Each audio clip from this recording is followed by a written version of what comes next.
Good morning, students. Sairam. Let us continue with EVS 1 lesson number 8, the value of food. Children, in the last video we studied about the different steps which are involved in farming, that is agriculture. We saw 4 steps which are involved in farming. They were plowing, sowing, harvesting, threshing and winnowing. Okay, we we studied about detail of all these steps, but in today's video we are going to see especially about threshing and winnowing of the olden days. What did the farmers do, or what did the farmers do when machines were not available? How was the work of threshing and winnowing carried out in the olden days? So that is what we are going to watch in today's video. So let us start by learning the new words. Your first word is bullocks. Bullocks, bullocks. Now you know what are bullocks. Bullocks are those animals which are used in field work. Okay, they help the farmer a lot, and bullocks work in the field is very heavy. Okay, though we just see them moving around and you feel that they are doing nothing, but actually they are doing a lot of hard work and a lot of heavy work. Okay, so bullocks are those animals which are helped in farm work. Second word is trampled. Trampled. Trampled means to crush something, okay, beneath your feet. When you, by mistake, if you your leg falls on something, or suppose a piece of glass and it cracks, that is called you have trampled it into small pieces.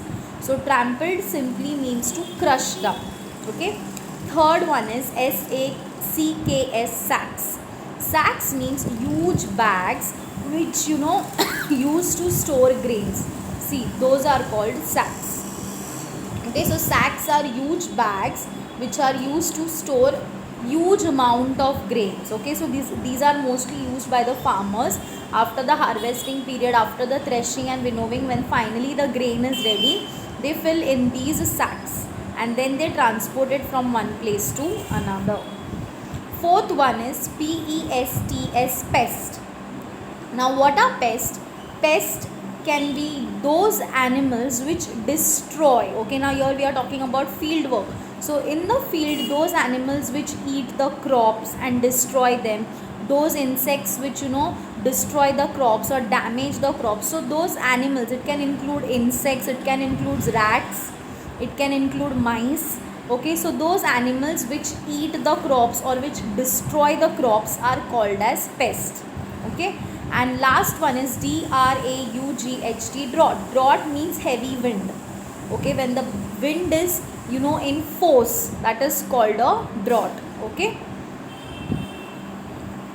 now what are we going to learn?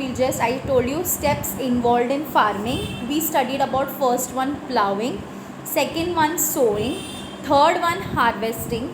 We also saw fourth and fifth, that is threshing and winnowing, but we saw threshing and winnowing with the help of machines in the last video.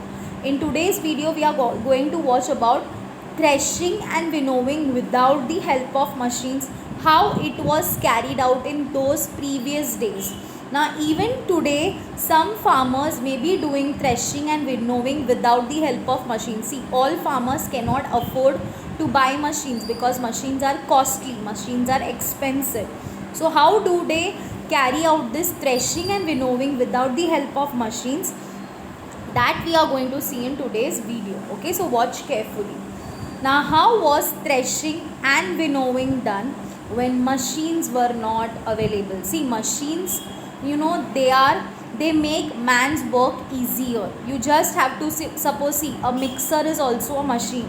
We have a mixer grinder in the house. What we do, if we want to make something into a fine paste, we just put everything in it and we on the button, and within seconds you get that paste. So your energy is saved, your time is saved, and you have to take less efforts in that. So machines have made man's life easier. So same way, and imagine when machines were not there, how was farming being carried out? A lot of hard work, a lot of efforts were put in.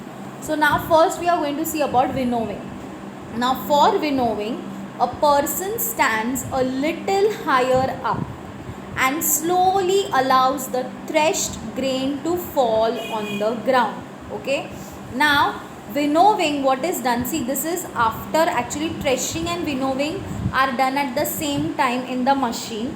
But if you see, without the machine, first threshing is done and then winnowing is done. But your winnowing, how does it happen? When the grain is ready, when the ready grains are put, see, I'll show you the picture. Can you see this woman? She's holding a plate type in her hand. Can you see this? And inside on that grains are there. So she's holding it a little bit higher, and then she is, letting down the grains fall in this vessel. It gets collected, which is down in that utensil, and remaining part it gets blown by the breeze. See this, what has fallen down on that mat is all rubbish, means it is of no use. So when you hold the grain in a plate a little bit higher, and if you shake it a bit, the main part what you want to use will fall in this vessel, and what you don't want to use, that is rubbish, waste, it will fall apart. So this is known as winnowing. This is how winnowing was done when machines were not available. Is that clear? The shaft means the waste materials, okay, the rubbish is carried away by the draught means heavy wind, okay. They stand in the direction where the wind is coming, so that when they hold the plate little higher, by the wind the rubbish goes in one direction, and whatever you want to use, that falls in that utensil, and that falls in that vessel, whatever you want to use. So this is a very brilliant idea, an excellent idea for winnowing. See, without machines they are doing it, but it takes a lot of time, because you cannot fill so much grain in that plate. The plate will become heavy. You have to take little amount at a time. So if lot of grain is there, then it will take a lot of time. Not time, but it will take months, and even it will take months to do winnowing. So that is what machines, if machines are not there, you have to put in more time, you have to put in more efforts and more hard work, okay. But you get it done very, how the way it is done in machine, you get it done the same way, but a lot of hard work is needed. That is most important. And draught, as I told you, it is heavy wind, so the rubbish gets blown away by the heavy wind, and the grain falls down in a heap. Either a vessel they have not kept, it just becomes, it collects and it becomes a heap. A heap means a small mountain of grain, okay. Now the machine helps to finish the work quickly, but labor and expense have to be put in anyway. See, if you buy machines, you need to operate it. If you don't know operating, you have to hire persons to do that, and then you have to pay them also. So both expense, that is a lot of money to buy the machine, and then you have to pay the laborers to regulate that machine, to start the machine if you don't know the work. So both the things, see, wherever it is, machines cost a little bit expensive. You got to have money for that. So all the farmers are not rich. So those farmers who cannot afford, they do it by that method which I showed you, okay. Now bullocks were made to help with the threshing. Now here we talked about winnowing, now we'll see about threshing. Now for threshing, instead of man doing it, bullocks were used to do the threshing work. A round space is cleared in the field, okay, a round space, okay. Cleared means it is cleansed, and the threshing floor is prepared. Now this is the first step. What is done first? A round space is cleared in the field, and the floor, that is a threshing floor, is prepared. See, this is what it looks like. Can you see that is a circle? Exactly, if you see, this is a circle, that is the round space, okay. And in between these two bullocks are there. Can you see bullock number 1 and bullock number 2? And this is the farmer. They have tied a rope, or you can say something, to the bullocks, and then it goes round and round. We'll see this, okay. But have you understood? This is the round space which is used for threshing. Okay, see, can you see this? Now a rope is tied to the bullocks, as well as to this post is erected. A wooden, you can say a wooden stick is erected in between, okay, and a rope is tied from that pole to the bullocks. And then when the bullocks move in round and round direction, the grains, see these are the grains, see small, you cannot see that because it is these are the grains actually on which the bullocks are walking. And what happens, they trample, they crush the grains, okay, they crush the grains when they are walking round and round. See, a post is erected at its center and a bullock is tied to it, as I told you. See, this is the post, that is a wooden, you can say a stick, a very strong wooden stick, and a rope is tied to the post and the bullocks, and in such a way that the bullocks can freely move round and round. The bullock walks in circles around the post. Yes, because it is a round area. So the bullocks are walking round and round. It is like ringa ringa roses. They go round and round the post. The harvested ears are spread in the round space so that they get trampled upon by the bullock. As I told you, down where the bullocks are walking are actually the ears of the grain. What happens when they crush it?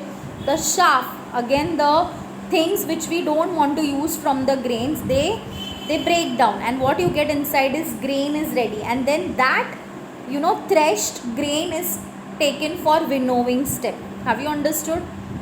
If the crop is large in quantity, now sometimes when the crop is large in quantity, a more bigger place is prepared and more bullocks are used. It can be 2, it can be 3, okay. So if there are more crops, then more bullocks are used for the threshing work and a bigger place is prepared. Threshing may go on for several days. Yes, threshing, it is not finished in 1 or 2 days. It may go on for a week or for 2 weeks also. So it goes on for several days depending upon the quantity of the crop. For the bullocks too, this is heavy work. Yes, the bullocks are too doing heavy work because they have to go round and round. Actually their weight is falling on the grains and it is a tiring work. See, going round and round and round. It is not only once, it is not only twice. The whole day they are doing this for the threshing work. So actually the bullocks are helping the farmer a lot in field work. Now, so what did we study in today's video? We saw about how was the threshing and winnowing work done in the fields when machines were not available. So this we watched in today's video. I showed you the pictures of threshing, I showed you the picture of winnowing, and I hope you have understood what I have taught you in today's video. Okay, so we saw about threshing and winnowing without the help of machines in today's video. Thank you for listening to me carefully. Goodbye, take care.